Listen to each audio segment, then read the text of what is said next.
Welcome to another episode of This Is Why I Don't Vote, a podcast, your safe space to discuss sports, politics, social issues, and even religion, where we will take it all very seriously, but not too seriously.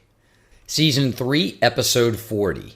Two idiots discuss sports returns for a Major League Baseball playoff and season recap, and maybe even a little tease for a 2023-2024 season preview. Thank you to all of my dear loyal listeners. If you're new to the channel, please like, subscribe, write a review, give it a thumbs up, 5 stars. If you know of anyone who's not listening to this podcast, and by way of the numbers that I've reviewed over the course of the past couple of weeks, there's lots of people, please send to them and make threats of bodily harm if they don't listen. Just kidding. Not really. Yes, I am. If you like what you hear, please consider supporting. This Is Why I Don't Vote is on Patreon. You can go there and you can give me money, so it'll be easier for me to do this every single week. Act 1. Two idiots discuss sports, Major League Baseball playoff, and season recap. As promised, as a podcaster, I do not let down my audience for a recap of the 2023 Major League Baseball playoffs and a forecast, if you will, of the 2023-2024 season. Two idiots discuss sports returns with my buddy Brian. Brian, say hello to the people. Hello, peoples. Mr. Knackley, it is always a pleasure, my friend. Thank you for having me on. And again, as we discussed prior to ending the last, it was great to see you in the Tri-Cities. Yes, just for quick edification for each one of you, dear listeners, we both went to Johnson City, Tennessee, and Knoxville, Tennessee. In Knoxville, Tennessee, we saw a band that some of you will be aware of, and if you're not aware of, it is a blemish on your resume as a connoisseur of the fine arts. We saw Tool in Knoxville, Tennessee, and then we went to Johnson City, Tennessee to watch a college football game, and it was quite the affair, was it not? It was quite the affair, and you know, let me edify you for a second. You've mentioned this band that you follow and are a massive aficionado of, this band called Tool, and I will say that it was probably one of the better concerts I've seen from a visual effect perspective. It was amazing, absolutely amazing. So first Tool experience. The more people I talk to, the more I hear that Tool is their favorite band of all time, which is interesting. And it was my first show, but won't be the last. So good times, man. Thanks for sharing. You're welcome. It's funny that you say that because I've talked to a lot of people who are huge Tool fans, and it's an interesting dynamic, if you will, or it's an interesting fan base, because there is what you'd call the quintessential or the quote-unquote Tool fan, member of the Tool Army. When they present to said concert venue, it has a certain atmosphere, and yet I've met a lot of people, talked to a lot of people, sophisticated people, educated people. Tool is one of their favorite bands, and it's not something that they wear on their sleeve, so to speak. Yet, if they have an appreciation for music, and that can usually be discerned by some of the other bands that they listen to, some of the other artists that they appreciate, generally, they're going to be affectionate towards Tool, if not an aficionado. That's been my experience. Switching gears, we left off where the Philadelphia Phillies were facing the Arizona Diamondbacks and the Texas Rangers were facing the Houston Astros. The Texas Rangers won the first 2 games in Houston. It looked like they were going to sweep. I think we both thought that they would win in either 4 or 5. The Houston Astros go to Arlington and win 3 straight, which coincidentally seem to be the Achilles heel of this Texas Rangers team, and I do want to talk about that when we start talking about Texas's run to the title, that they did not play well in the playoffs at home, and going to Seattle and losing 3 of 4 may have been a blessing for them. So Houston comes back to Houston, Texas, to the Astrodome. Well, not the Astrodome, Minute Maid Park. Boy, that is dating me, where I'm still calling it the Astrodome. And yes, it is, my friend. Loses 2 straight, and as amazing as that is, the Philadelphia Phillies smashed the Diamondbacks. I believe that the podcast that we recorded that was published within that week was Game 2, and we were both talking about how Arizona had to have that bounce back, and throughout the course of the playoffs up until that point, they did have the bounce back. They end up getting smashed 10-0. They come back, some people said limped back, to the Valley of the Sun and ended up taking 2 of 3 from the Phillies and then winning both games 6 and 7 in Philadelphia. That certainly surprised me. It was contradicting the prescient prognostications that both of us made. Your thoughts on the league championship series between these 4 teams? So it's interesting, right? So, the Texas-Houston series, it was one of the few series in MLB playoff history since the wild card. No home team won a game, right? So Rangers go into Houston, win both games at the place formerly known as the Astrodome, i.e. Minute Maid Park. Not a dome, but a park. They then lose 3 straight games at home.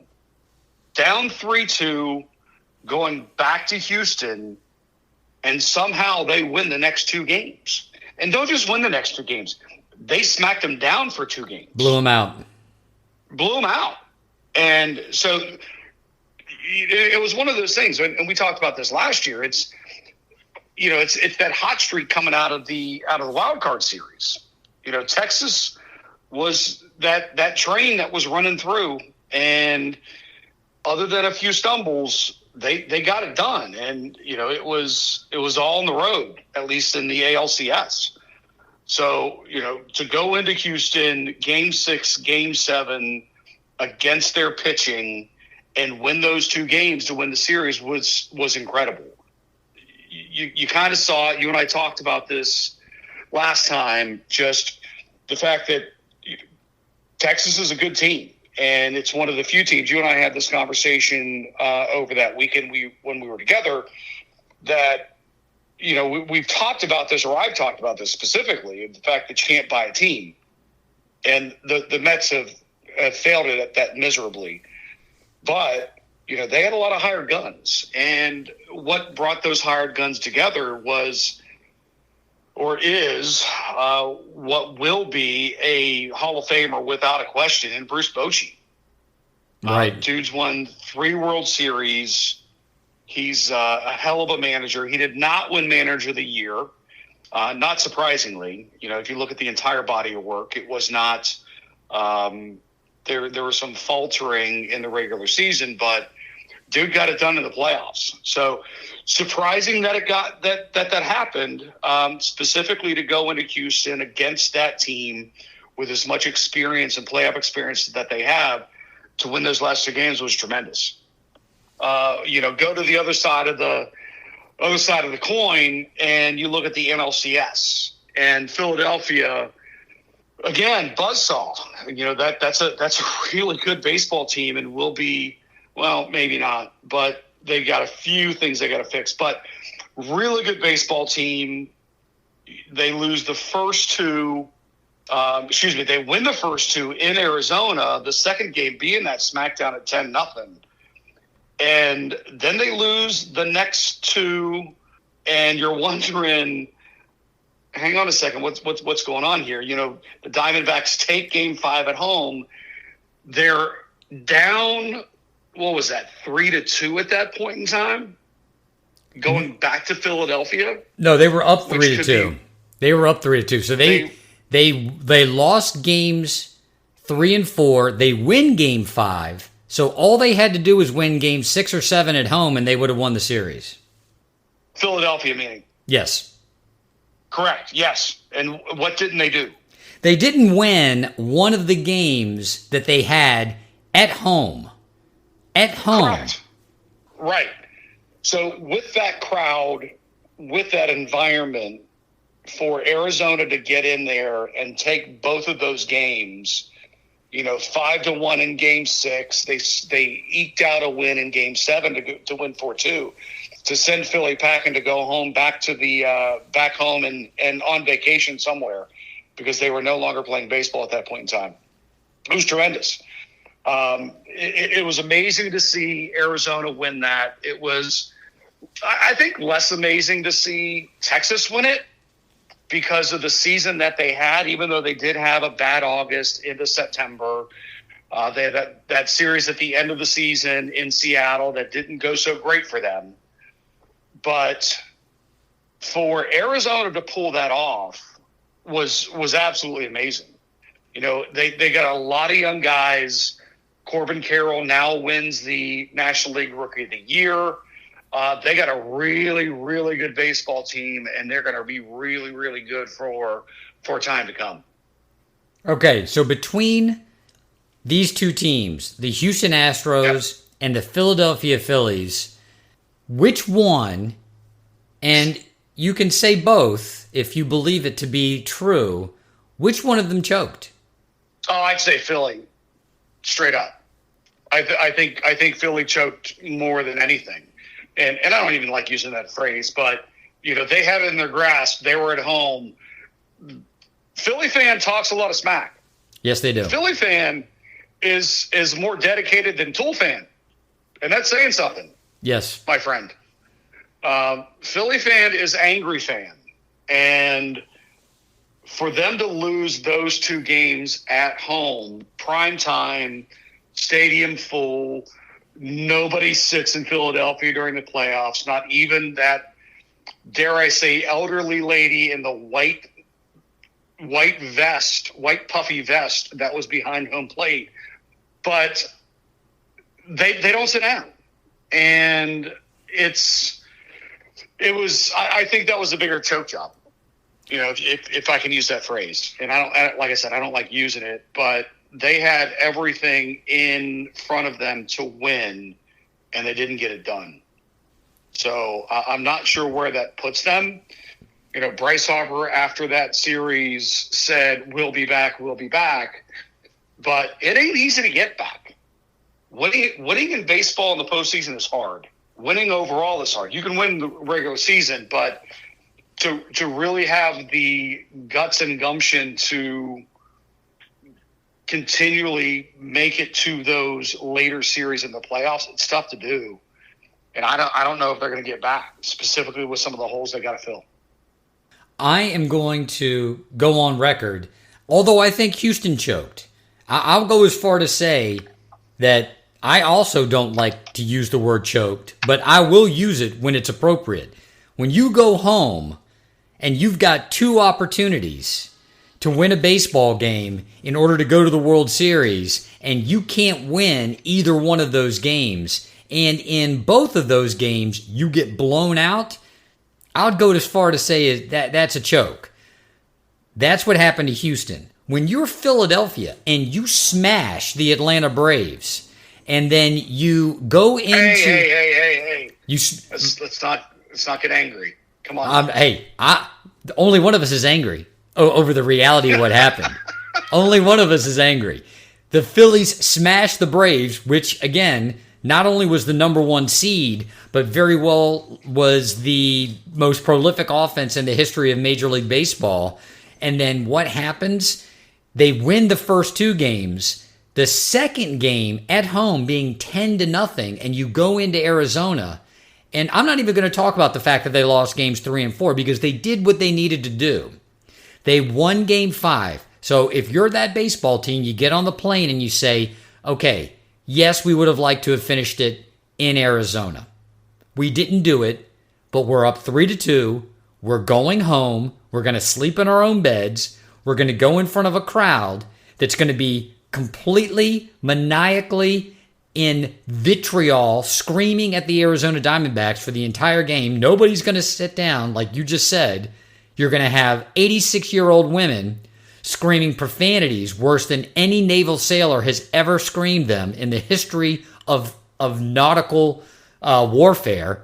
And what do you get? You get a limp dick effort in Game 6. And even though I think they played better in Game 7, it's Game 7. So what else can a Bryce Harper come out and say but for, hey, we'll be back? Look, are they going to be good yet next year? Yes, they are. There's no doubt about it. But is the problem with Philadelphia the same problem we've seen with many teams that are as accomplished as they are in hitting the home run?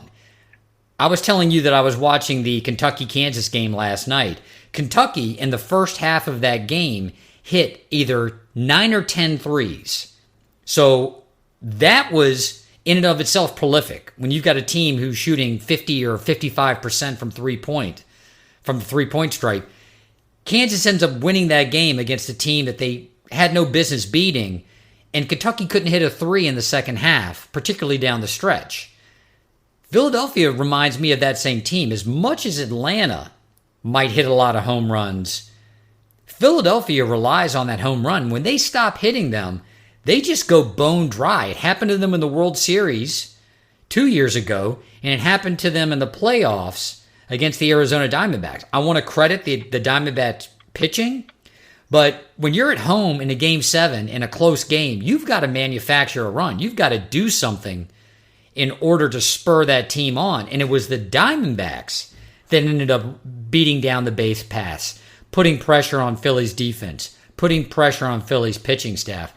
I just didn't think it was an inspired game plan from Philadelphia in Game 7. I felt like their managerial staff, they look somewhat impotent. It's like, all right, if we're not going to hit any home runs, we don't have any more ideas. Based on that whole diatribe I just went on, what are your thoughts?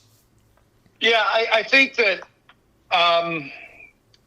So I'll give you that with Houston, because they got smacked pretty hard, and you can chalk that up to pitching. You can chalk that up to aggression, if you will.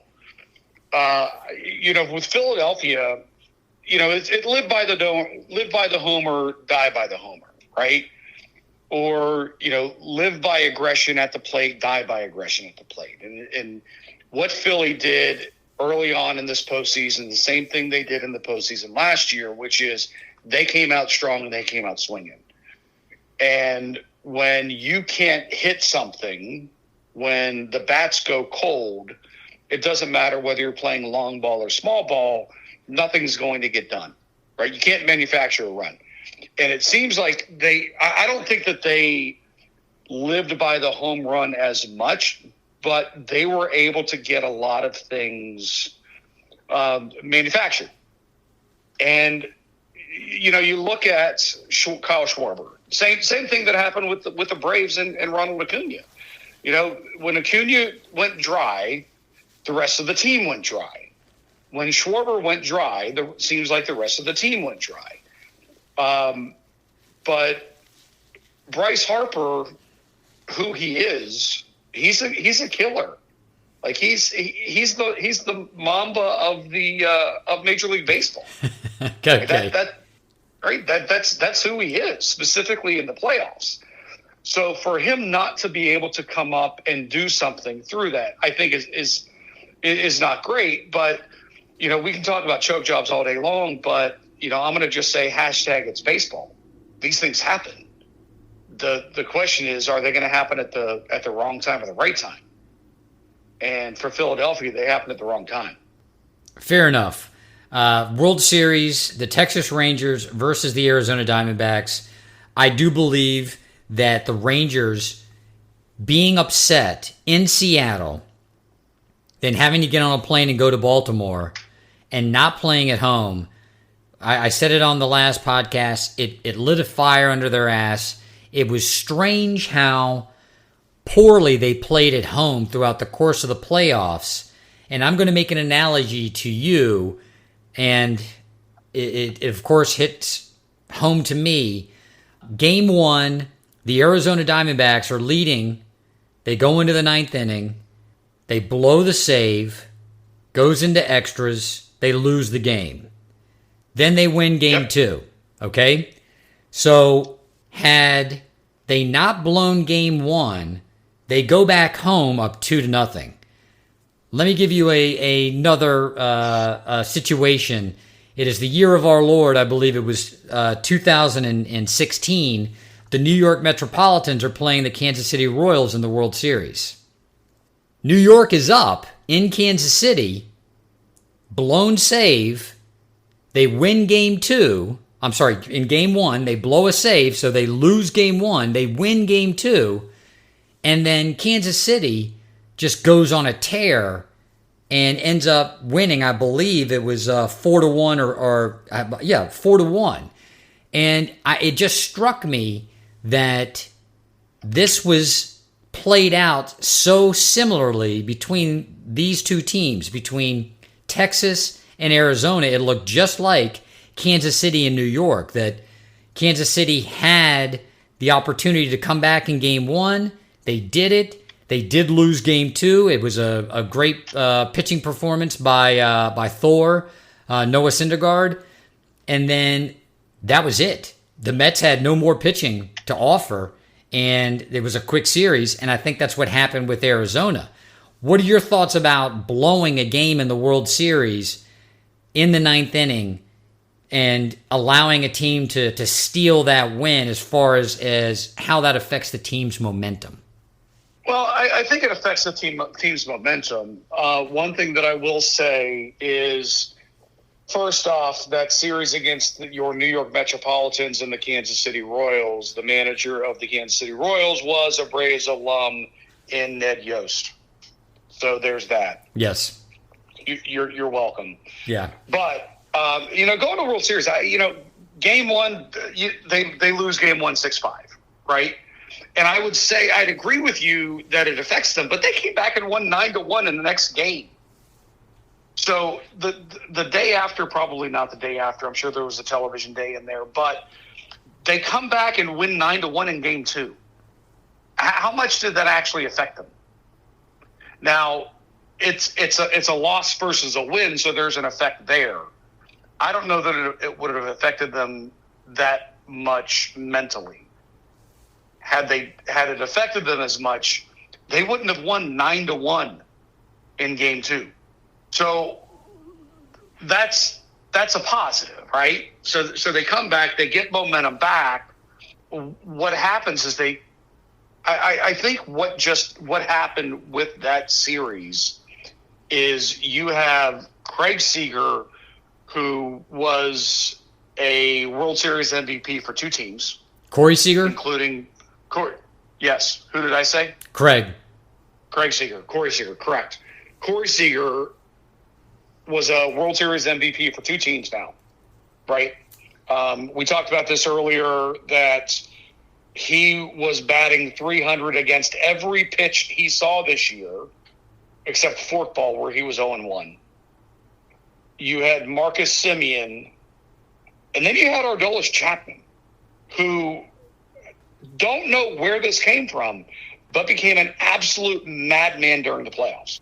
And I think what happened was something more along the lines of that buzzsaw, but it was a lot of experience that Texas had, and not as an organization experience in the playoffs, but when you got Corey Seager coming in, who's a former World Series MVP, his demeanor, I think stoicism doesn't quite explain who Corey Seager is, right? He is the same person whether they're up 10 or down 10. But I just think if you take those parts, you put Marcus Semien in there and everything that they did from a rebuilding perspective, and then you add in Bruce Bochy, I don't know if there's much they could do.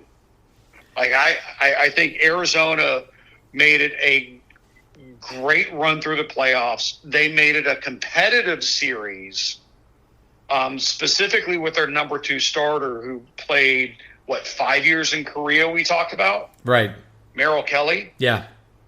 I think they made a hell of a run, but I think it just came down to experience from a player's perspective and a managerial perspective that just took that World Series away. Well, I want to make a note about the bats of the Texas Rangers. And what I noticed is I think that there was a little stage fright for the Arizona Diamondbacks, their pitching staff, that they went after the Philadelphia Philly hitters. And that's not an easy thing to do. The Braves did the same thing. The Braves were like, we're not going to be afraid of these guys. We know they're going to swing for the fences.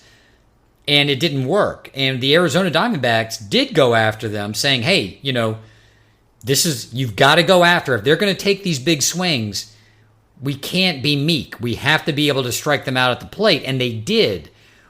Strangely enough, they did not challenge, at least in my humble amateurish opinion, having never hit at a major league level and pitched at a major league level. But to this novice's eyes, they were very, very timid in throwing strikes to a number of different Rangers hitters, and they were always in bad counts. And it just didn't look like the same team that went in there and tore apart the Dodgers, that tore apart the Phillies, hell, even tore apart the Milwaukee Brewers. And that timidity ended up costing them because there were always runners on base, and it only took a single or a double, and God forbid another home run, and before you know it, you're climbing out of this massive hole. So I think that there was a little bit of tight asshole syndrome from the pitching staff on the Diamondbacks that, hey, these guys have shelled pretty much everybody they've gone up against, and they just didn't pursue them as aggressively as they had other baseball teams. I mean, I went to Game 4, and the final score was 11-7, and at one point it was 10-0, and then I think it was 11-4. So, yep. The Diamondbacks, what was crazy, I mean, this is, I know you've been to a World Series game. What was crazy was that crowd was so ready to explode. If that had been a more competitive game, I think the Rangers would have had a problem with the crowd noise, because when that game got to, I think it was 11-5, and it was off of a home run by, I think, Christian Walker, who had the error in the game that ended up, letting open the floodgates to the Rangers getting 10 runs in the first 3 innings. That place erupted, and it wasn't, a contest. It was still a number, I think we were still down 5 runs. I say we, but the Diamondbacks were still down 5 runs, but the place was just ready to erupt, and it was such an interesting electric atmosphere. I just wish it had been a more competitive game, and I know you've actually experienced that as well. So I don't know if you noticed that, whether or not the Diamondbacks were being as aggressive. They were certainly as aggressive on the base pass, and sometimes to their own peril, because Christian Walker getting thrown out at home, and again, Walker didn't have the greatest World Series. It was the pitching staff, to me, that just wilted under the weight of that spotlight, of that pressure being in the World Series. Yeah, I get that. And, I misspoke a minute ago. I said Aroldis Chapman. What I meant to say was Adolis Garcia, the right fielder for the Rangers. But, no, I get that. And I think if in that Game 4, when they're down 11-0 and then come back to 11-4, the crowd is ready to explode. And if they could have that opportunity, yes, it could cause a problem. We go back and forth on these things, it seems, in baseball talk of bats going cold, pitchers dominating, pitchers going cold, hitters. It's a matter of preparation, I think, right? Are you prepared, or could it have been not the pitchers with the tight acidness, but batters that are pressing too much and they're trying to make too many things happen. And when you're pressing too much and trying to make too many things happen, now all of a sudden every pitch that you see is one that you think you can hit, as opposed to looking at every pitch and saying, nope, it's going to be inside. Nope, it's going to be outside. And now all of a sudden you're trying to make everything happen, and that's where the bats go cold. Is it a preparation thing? Because I think in general, we give too much criticism to batters, and we give too much criticism to pitchers in certain circumstances, depending on who you're rooting for. I got my text chain with my Braves boys, and you know we bitch and complain about pitching at some point in time, but at some point maybe the hitters just have you. On the flip side, you know you bitch about maybe hitters just got you, maybe the pitcher just got you. So I agree with you that had they been able to get closer, and you can feel that energy, right? It's palpable when the crowd is ready to go and they're just not able to. And if they can get to that point, that could absolutely change the course of a game. That could absolutely change the mentality of a team. And they just couldn't get there. So, you know, is it the pitchers had too much of a tight ass? Were the hitters trying to press too hard? I don't know. What I do know is when you get to those environments and in those types of situations, if you are not as even-keeled as you could possibly be, bad things are going to happen. Yeah, and I guess that's a great summation of my point. I do believe that the Diamondbacks pitchers, they just didn't have it mentally. And again, it was just me looking at the pitch counts over the courses of particularly Game 3 and Game 4, me being at Game 4, and just I remember commenting to the person that I went to the game with, you know, we're behind in every count. And they had a number of walks, which was uncommon for the Diamondbacks pitching staff, particularly in the Dodgers series and in the Phillies series. They really didn't walk a lot of guys. So Texas Rangers are our World Series champions. The forecast for the 2023-2024 season, you know, the Rangers are obviously still going to be great. The Houston Astros are still going to be great. The Orioles, you know, having that experience of getting their butts kicked is probably going to be very helpful. You've got the Diamondbacks that look poised. You know, again, it's a great problem to have. They've got a ton of young talent on that team. Who are they going to keep? How are they going to keep that roster intact and then add pieces to it? The Braves are a fucking monolith, unfortunately. I want to get your thoughts on Carlos Mendoza, Yankees bench coach, hired as the Mets manager. Does this strike any fear into the heart of a Braves fan? No. If your prior manager couldn't get it done, I don't know if Mendoza's going to. Well, more importantly, does it strike fear now? Absolutely not. Without saying, but they're saying Mets are in rebuild mode again, right? You know, they may or may not sign Pete. They were talking about Pete Alonso being on the trade block until all the players had this private meeting and said, we don't want Pete to go. So there's a, you know, tail wagging the dog situation. I don't know how that's going to work out. It does not strike any fear in me at present moment.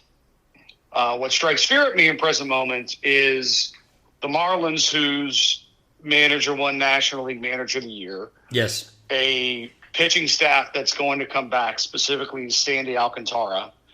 The Phillies, who are as strong as anybody. That's what really keeps me up at night. Your New York Metropolitans do not. unfortunately. But, that's next year. That doesn't mean it's not going to be something and a turnaround in 2 years, right? Because they are going to be competitive at some point in time. They've got the money to do it. They Cohen pissed away $90 million a year in 2 pitchers that he sent away, and it got a really good return. So they rebuilt the farm system, but that doesn't scare me next year. Mendoza coming from the Yankees underneath Boone in the organization, it could be a good pedigree. Mendoza's a career manager / coach. He didn't do a whole heck of a lot. I don't know that he ever got to the major leagues, did he? No, not as a player. No. No, he was a career minor league guy and then went to the coaching side. So the short answer is no. But I think the biggest thing that keeps me up at night is, what are the Braves going to do to solidify where they are? Because they need pitching in a big way. Pitching failed at the end of the season. Preparation failed at the end of the season. They've got to find a new way, or not a new way, but a way to be prepared for the playoffs. And they need some frontline starters. I mean, that scares me more than Carlos Mendoza. Well, I asked that question to you tongue in cheek. I think he's an excellent hire for where the Mets are. And I think it's with this trend where you've got newer managers, Diamondbacks, Orioles, guys that, and when I say newer, that's not really probably the right word, that these guys have an opportunity to manage. They probably relate much better to the younger player than some of the older managers do.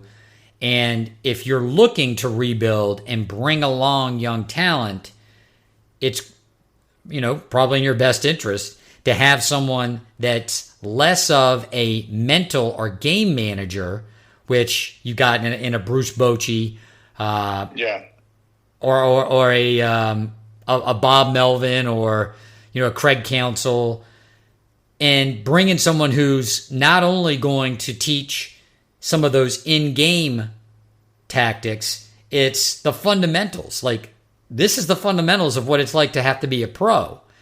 And when you've got a young team, they're going through 2 different kinds of growing pains, right? Yes, they've been through the minors and they've traveled and they've done those things, but it's nothing like being a Major League Baseball player. And then it's the day-to-day preparation. And then, hey, in game situations, this is what you need to be thinking about. And I like the fact that they brought in someone like Carlos Mendoza. From everything that I've read, he was a candidate for the Cleveland Indians job as well. The Indians loved him.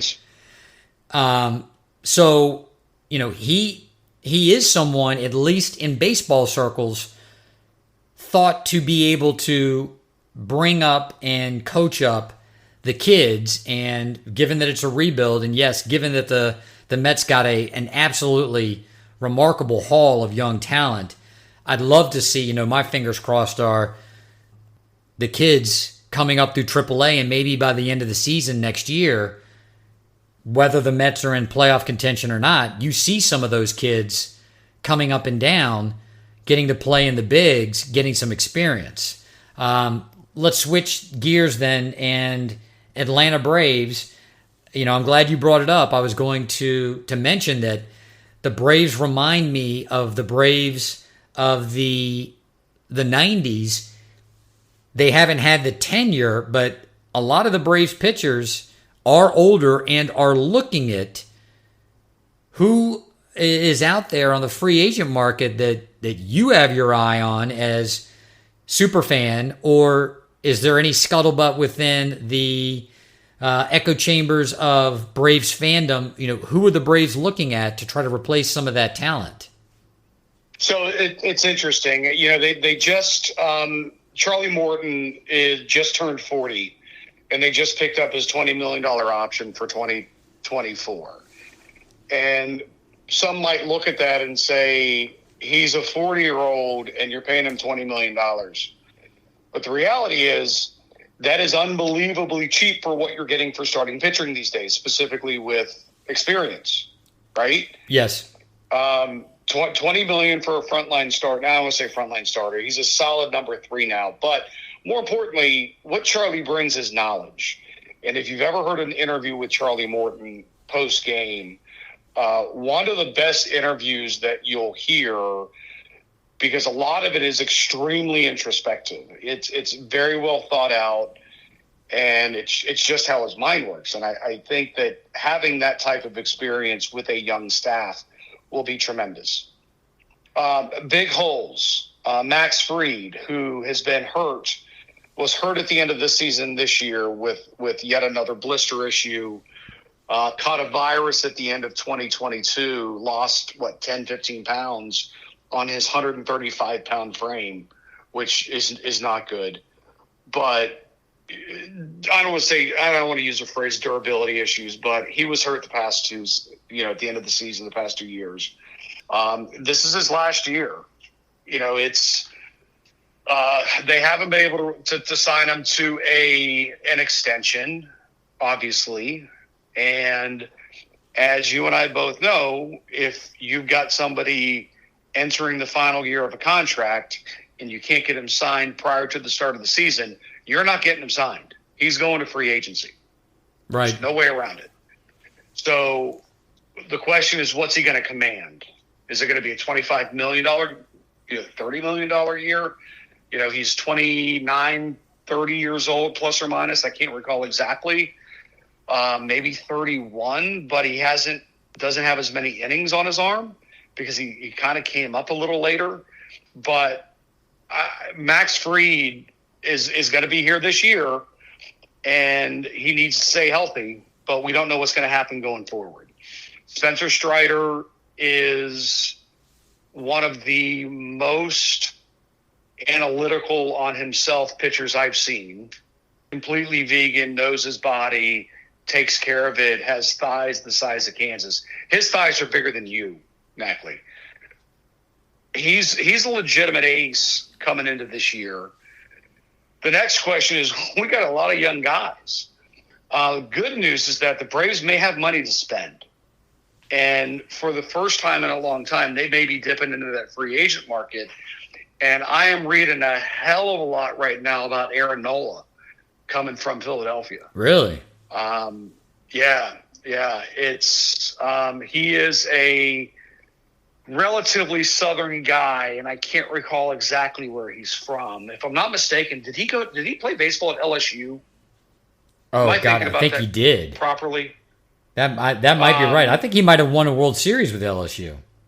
Yeah. So I'm hearing a ton about Aaron Nola and maybe like a 150 contract.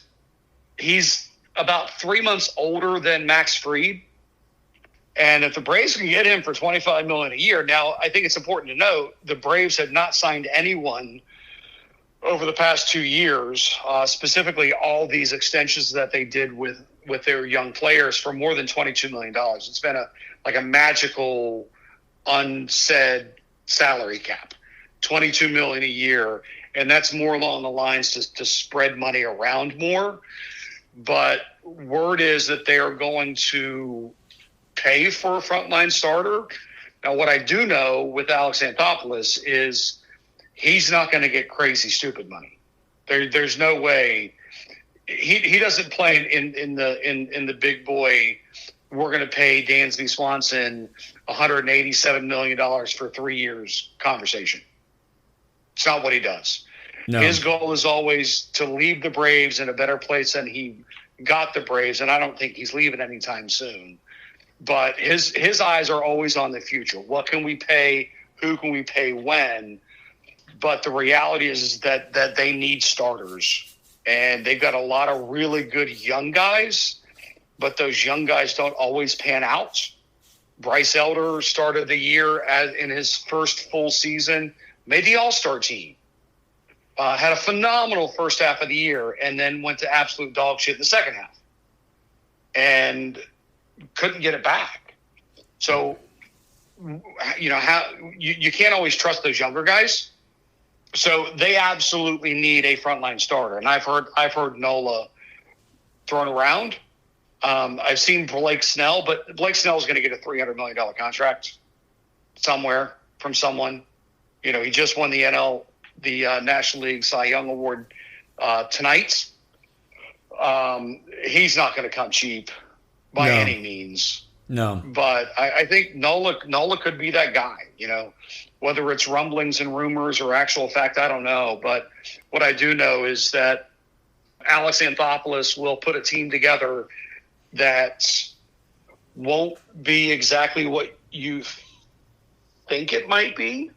There are going to be some surprises, and he always brings in names that you kind of shake your head and scratch your head thinking, who is this guy again? And then next thing you know, he's part of a championship team. Right. Well, you made an interesting point about Elder, and I think this happens with young pitchers in particular, but it happens with young players, period, is that they come out and they take the world by storm, and then if they're hitters, pitchers figure them out because they get the scouting reports. If they're pitchers, the hitters figure them out because the hitters are getting the scouting report. And that's part of the growing pain of being young.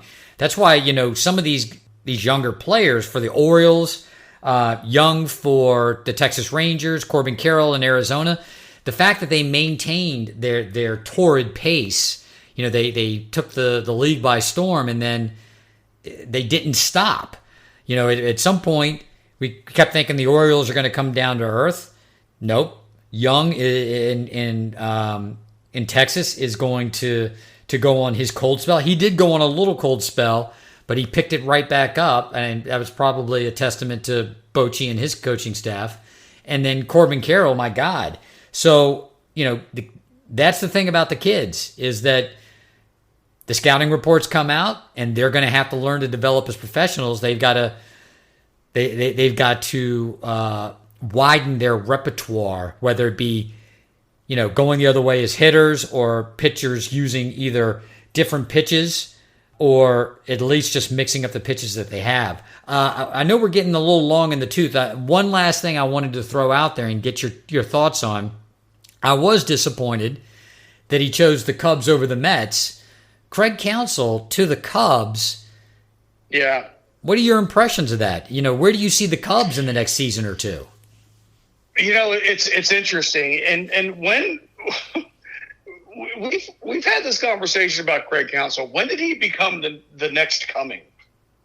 All of a sudden, he became the hot dot, it seems.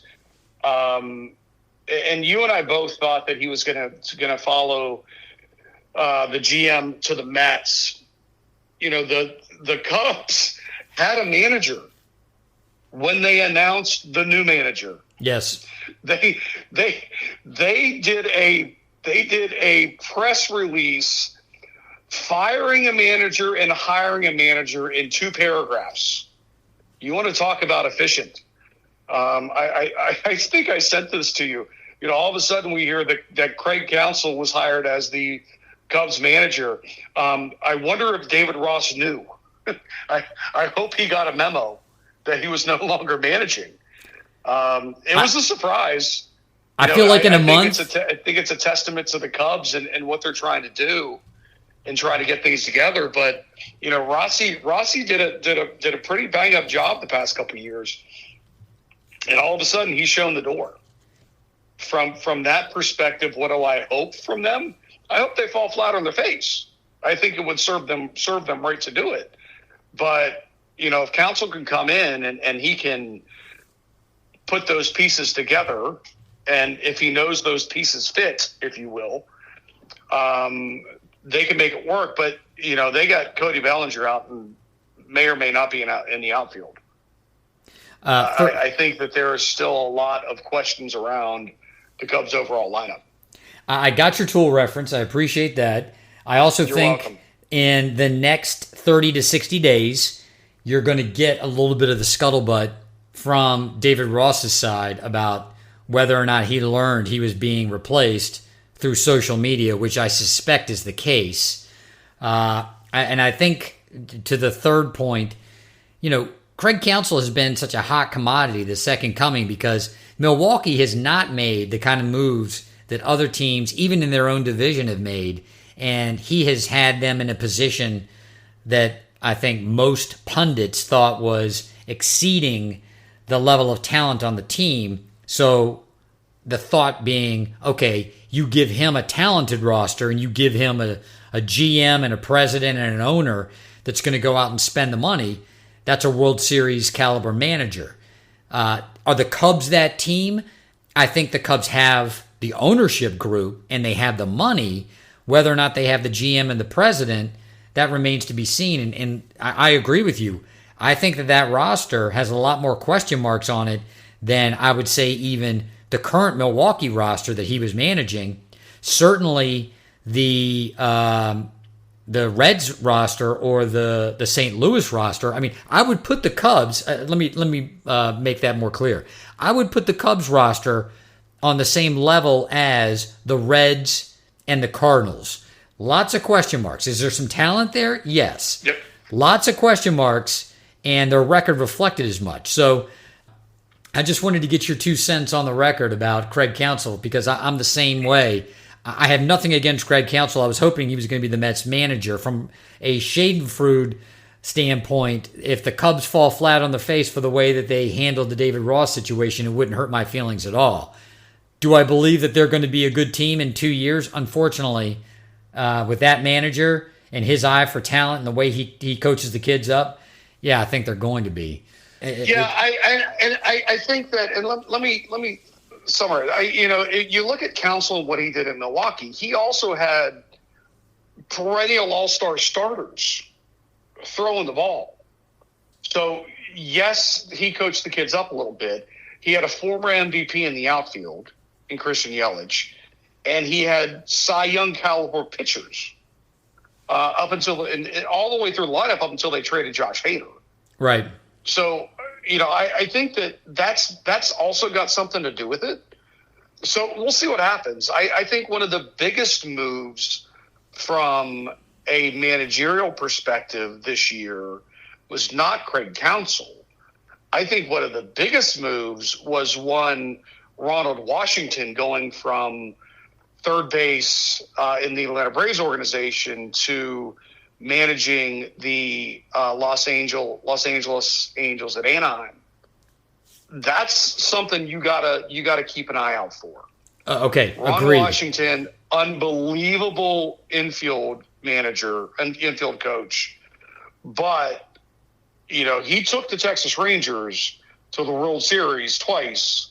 The last time the Rangers were in the World Series, back to back, and he just took the Braves' first base and outfield coach, Eric Young Sr. EY went out with him. I think what you got to keep your eye on is the Los Angeles Angels at Anaheim and what goes on there, specifically if they can get Ohtani. And word is, and the rumblings are, that Ohtani may be open to a short-term deal, not a long-term deal, maybe setting himself up for an even bigger deal in 3 years. I think you get that, and you get Mike Trout and keep him healthy. Not to mention the fact that you've got, third baseman came from the Nationals. You got a pretty talented team over there. You can get everybody on the same page. That's a great point, and I had that as a note that I was going to bring that up with you because you lost your third base coach, and I forgot to do it. Yeah, Ron Washington has proven that he can manage in the bigs. Yep. He's taken a Texas team, and there was a lot of people who were scratching their heads when he was fired from Texas, because if I recall correctly, I think he was fired after the second World Series run. And there was some belief, or it may have been the season after those two World Series, but some belief that Ron Washington was the glass ceiling, the reason why the Rangers didn't win. And then they went on that dry spell for a good decade after he left. So, certainly the man can manage. He's got, in my mind, that Dusty Baker mystique where I think a lot of people are going to be rooting for him. And he's not going to nearly as talented a team as Dusty did in taking over the Houston Astros, but that's a good call. Everybody loves him. Players love him. Everybody loves him. I think he stepped away on his own accord from Texas due to some personal issues. I don't know that he was fired. I might have to. I'll turn it back over to you, my friend.